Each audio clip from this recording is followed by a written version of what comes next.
मेरे प्यारे NCHMCT JEE 2026 के अभ्यर्थियों, नमस्कार। मेरा नाम रजनीश कुमार सिंह है और मैं IHM रांची में लेक्चरर के पद पर कार्यरत हूँ। So in the continuation of the last series of general awareness and in this series also I will talk about how to improve your preparation for NCHMCT JEE 2026। जैसा कि आप सभी देख सकते हैं कि पोर्टल ओपन हो चुका है और एप्लीकेशन ऑनलाइन एक्सेप्ट होने लगे हैं 26 दिसंबर 2025 से 2026 के लिए, और जो एग्जामिनेशन का डेट जो डिक्लेयर हुआ है वो 25 अप्रैल 2026 को है, सैटरडे के दिन। सो आप अभ्यर्थियों से मेरा निवेदन है कि जल्दी से जल्दी फॉर्म को फिलअप करें ताकि आप लोगों का जो सेंटर अलॉट होता है वो फर्स्ट प्रेफरेंस पे ही आपको अलॉट होगा। बाद में या डिले करने से आप लोग का जो सेंटर होता है वो दूसरे जगह या दूर भी जा सकता है। स्टूडेंट्स, आपकी जानकारी के लिए बता दूं कि पहले जो एग्जामिनेशन होता था उसके जो मार्क्स के जो पैटर्न थे वो अलग थे। अभी नया पैटर्न जारी हुआ है, तो अगर आप तैयारी कर रहे हैं 2026 के लिए तो ये जानकारी आपके लिए बहुत इंपॉर्टेंट है कि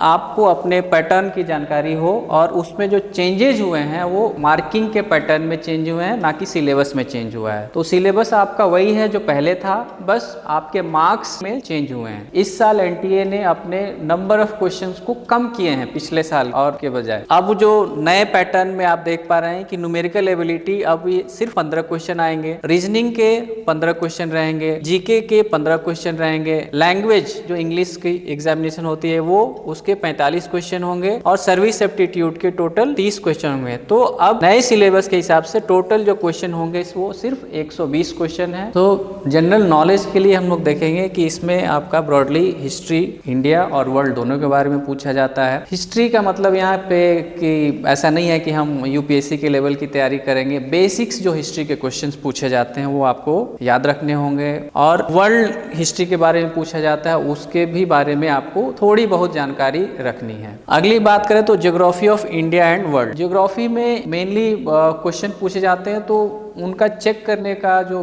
प्रयोजन होता है वो ये होता है कि बच्चे को कंट्री के लोकेशंस, उसके कैपिटल या ज्योग्राफिकल कंडीशन पता है कि नहीं। क्योंकि हम लोग टूरिज्म इंडस्ट्री से हैं तो हमें बहुत क्लियर होना चाहिए कि कौन सा देश वर्ल्ड के मैप पे कहाँ है। तो इस जानकारी को चेक करने के लिए ये क्वेश्चंस पूछे जाते हैं। तो आपको लोकेशंस पता होना चाहिए कि कौन सा कंट्री किस पार्ट में है वर्ल्ड के। नेक्स्ट हम बात करें तो वर्ल्ड ऑर्गेनाइजेशन के बारे में मेनली एब्रिविएशंस पूछे जाते हैं, जैसे वर्ल्ड ट्रेड ऑर्गेनाइजेशन है या WHO है। ऐसे एजेंसियां जो हैं वो कहाँ हैं, उनका हेडक्वार्टर्स कहाँ हैं, ये क्वेश्चन मुख्य तौर से पूछे जाते हैं। तो आप जो भी वर्ल्ड एजेंसी हैं उनके एब्रिविएशंस और उनके हेडक्वार्टर्स और ज़्यादा से ज़्यादा व्हेन दे वर एस्टैब्लिश्ड, ये पूछे जा सकते हैं।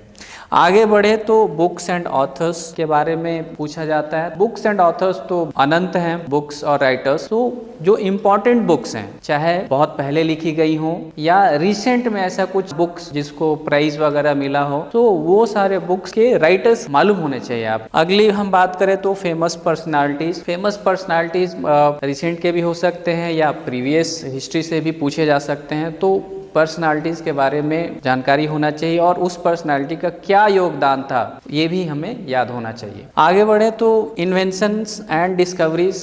यस, आजकल रिसेंट में भी जो इन्वेंशंस हो रहे हैं या पहले के भी जो डिस्कवरीज हुई हैं उसके नाम हमें मालूम होना चाहिए। आगे देखें तो currencies and Capitals, again very very important. फिर से मैं आप लोग को बताऊं कि चूंकि हम लोग टूरिज्म डिपार्टमेंट से रिलेटेड, टूरिज्म सेक्टर से रिलेटेड हैं, तो उसके लिए टूरिस्ट एक देश से दूसरे देश में जाता है तो एक देश में क्या करेंसी चलती है, दूसरे देश में क्या अलग करेंसी चलती है। तो एज ए सर्विस प्रोवाइडर हमें तो बिल्कुल ही मालूम होना चाहिए, ये बेसिक चीजें हैं। तो जो भी कंट्रीज हैं उसका कैपिटल और करेंसीज हमें मालूम होना चाहिए। Yes, it's not very important कि उसके करेंसी के इक्विवेलेंट इंडियन करेंसीज में कितने पैसे होते हैं, ये बात की बात है, लेकिन कम से कम हम लोग को उस देश के करेंसी का नाम मालूम होना चाहिए। Art and culture, again related art sector. Art and culture में पूछे जा सकते हैं कि टूरिस्ट प्लेसेस, डेस्टिनेशन मेनली यही पूछे जाते हैं, फेमस टेम्पल्स, चर्च, मॉस्क, ऐसा कुछ है तो,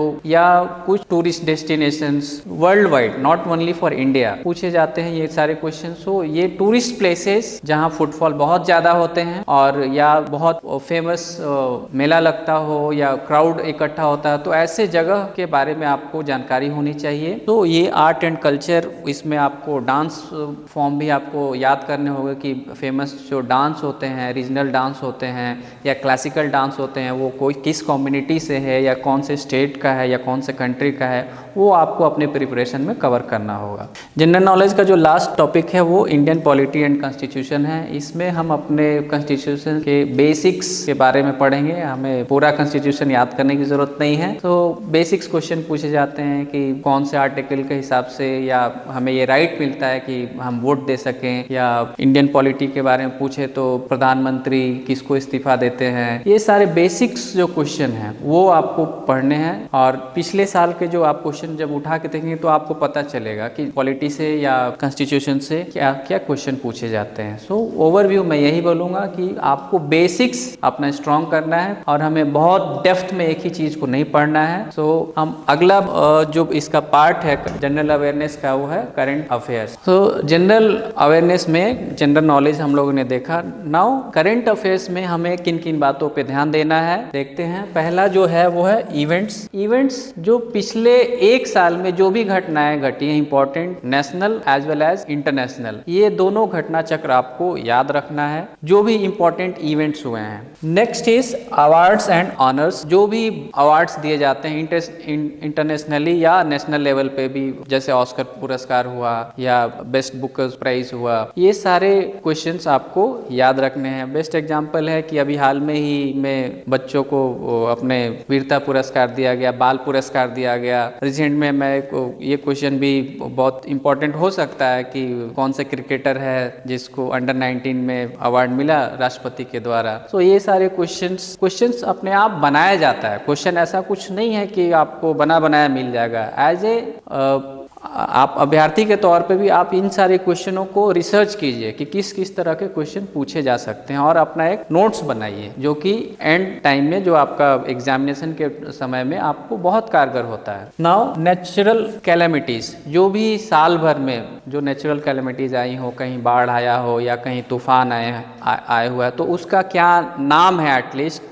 उसका नोमेनक्लेचर आपको याद रखना होगा। ये सारे क्वेश्चन भी पूछे जा सकते हैं। Important programmes run by the government agency के द्वारा जो भी इंपॉर्टेंट जो एजेंसी हैं वो अपना प्रोग्राम रन करती हैं। गरीबों के लिए होता है, बच्चों के लिए होता है, शिक्षा के विभाग में होता है, स्पोर्ट्स के लिए होता है, रोजगार के लिए होता है, पब्लिक डिस्ट्रीब्यूशन सिस्टम है। तो इन सारे सिस्टम का आपको नाम एक होता है, हर योजना का एक नाम होता है, कौन से ईयर में स्टार्ट हुआ, कौन से लोग लाभान्वित हुए हैं, उसका बजट क्या है। सो इन सारी चीज़ों को बेसिक्स आपको याद रखना है। और स्पोर्ट्स एंड रिकॉर्ड्स, स्पोर्ट्स के बारे में भी आपको याद रखना है कि साल भर में, पिछले साल भर में कौन कौन से स्पोर्ट्स हुए और बेस्ट अवार्डी कौन थे, फर्स्ट पोजीशन किसको मिला, चाहे वो क्वेश्चन ओलंपिक से हो या क्रिकेट से हो या फुटबॉल से हो। सो स्पोर्ट्स का भी आप क्वेश्चन आपके एग्जाम में पूछे जाते हैं। तो इन सब चीज़ों को मिला के जब आप तैयारी करते हैं तो आपकी तैयारी और बेहतर होती है और अच्छे से अच्छा कॉलेज आपको मिल सकता है।